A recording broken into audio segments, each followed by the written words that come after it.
Good afternoon. Today we will be discussing distracted driving. Firstly, what is distracted driving?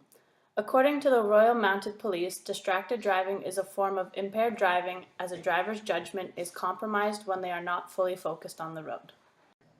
Some of the penalties of distracted driving for people with licenses from A to G include a $490 fine if you pay your ticket as soon as you get it, up to $1,000 if you fight it in court and lose, and 3 demerit points.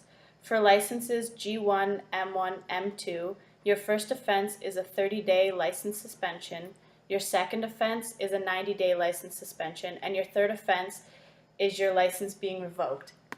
Next, we will have some exemptions to the distracted driving laws.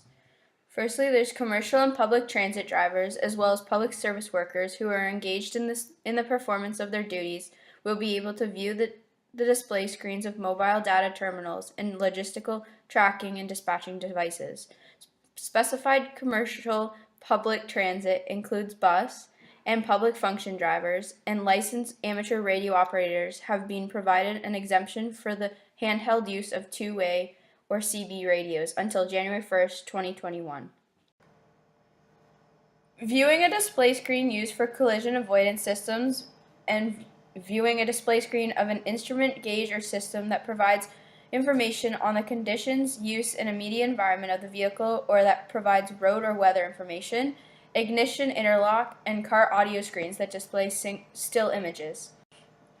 Some statistics of careless driving include, in 2016, 65 people were killed, 1 person was injured in a distracted driving collision every half hour, a driver using a phone is 4 times more likely to crash than a driver focusing on the road, and for students in grade 12, the numbers climb to 46% who have texted while driving.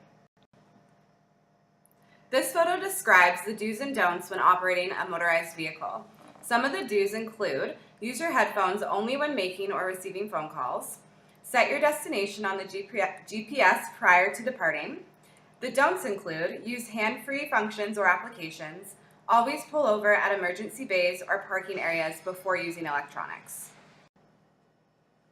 Research shows that if you put your phone on silent and away from you so you're not tempted to touch it, know where you are going before you leave so you're not looking at your GPS or reading your road map while you are driving, and make sure all of your belongings are fastened so they do not go flying around your vehicle. These are some of the ways to prevent distracted driving. The change ideas and solutions we found through research are that for Apple users, there is a software on the iPhone which disables texting and phone calls for incoming or outgoing while inside of a vehicle. It puts your phone into Do Not Disturb mode, and the only way to disable this is by clicking on the No, I am not driving button. This ensures that cell phone use while driving is less obtainable. For those who are not Apple users, there are various other apps available for download to prevent the use of cell phones, such as the Lifesaver app. On this slide, we have listed all of our references.